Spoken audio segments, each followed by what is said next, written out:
For centuries, the books of the Bible have been read through a handful of specific lenses. They are treated as historical records of ancient civilizations, collections of moral allegories, and spiritual guides for navigating human existence. But a subset of mystical practitioners propose a different reading. They argue that scholars have looked outward at historical events for centuries, when the text's true subject matter is actually human biology. According to this esoteric interpretation, physical locations mentioned in Scripture act as anatomical coordinates. They suggest the crucifixion site of Calvary is the human skull, and the fabled Promised Land is a specific region hidden inside the brain. This internal movement relies on the sacred secretion, or the chrism. Practitioners describe this as a literal physiological fluid within the central nervous system, its path dictated by a 28.5-day lunar cycle. Reading Scripture through this biological cipher turns the spiritual quest inward. Seeking the divine becomes an act of anatomical activation rather than external religious practice. The process begins with a biological trigger tied to a 28.5-day cycle. Practitioners note that this cycle activates the moment the moon enters the specific astrological sign under which a person was born. A central sheet of neurons, called the claustrum, secretes cerebrospinal fluid, esoterically viewed as the Christ oil. This fluid journeys down the central nervous system. The 33 years of Jesus' life are decoded as the 33 individual vertebrae of the human spine.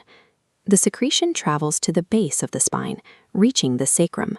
From there, it enters the complex network of nerves in the abdomen known as the solar plexus.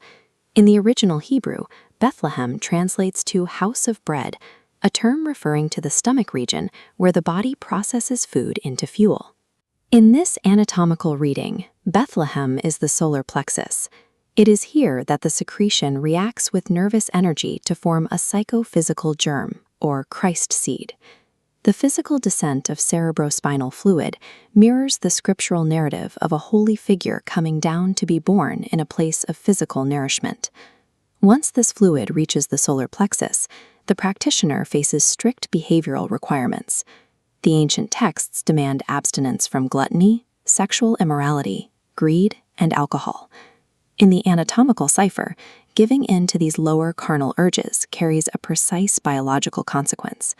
Indulging in a highly acidic diet, extreme stress, or physical excesses dissipates the secretion, destroying the fluid before it has a chance to mature. To counteract this, individuals rely on moral discipline, frequent fasting, and physical purity. These actions create a calm, alkaline environment within the body, preserving the fluid so it can begin an upward return journey back up the spinal cord. Read this way, the 10 Commandments and biblical laws are not arbitrary rules for good behavior. They act as a maintenance manual for internal alchemy. After being preserved in the solar plexus, the oil ascends the spinal cord until it meets the vagus nerve. This neural network connects the brain to the body's major organs and is known esoterically as the tree of life. This region is where practitioners locate Calvary, the place of the skull. In their reading, the crucifixion describes the biological refinement and transmutation of the Christ oil as it passes through the vagus nerve's intricate pathways. Following this refinement, the transmuted oil enters the optic thalamus and lies dormant. The fluid stays there for exactly 2.5 days, a time frame that mirrors the moon's transit through an astrological sign and corresponds to the 3 days Jesus spent in the tomb. The resurrection occurs when this dormant oil finally activates.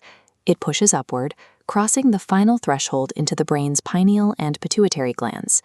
When these glands activate, they create the Promised Land flowing with milk and honey. Anatomically, the pituitary gland produces milky white oxytocin, while the pineal gland creates golden-hued melatonin.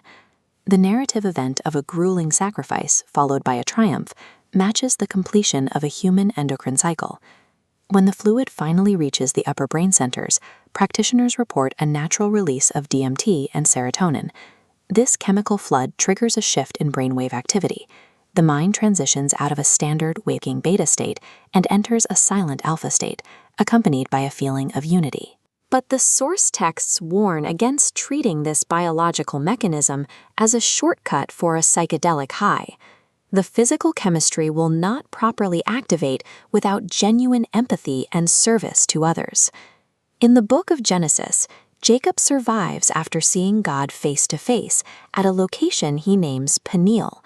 In the esoteric cipher, pineal is a linguistic translation for the pineal gland. The Sacred Secretion presents a biological alternative to traditional faith. Rather than looking to the heavens for the divine, these practitioners master their own anatomy, intending to meet the Creator within the architecture of their own minds.